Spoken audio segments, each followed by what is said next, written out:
Well, Sunday, finally, after months of waiting on parts, we have this LS8 done, supercharged.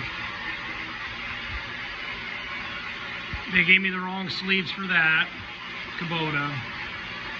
So we're just boring this 6.0 for Jeremy at HQ.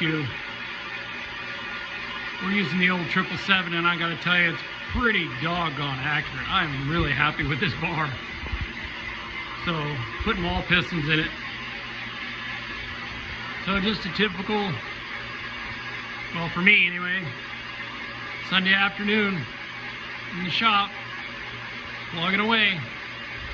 Alrighty, take care everyone, God bless.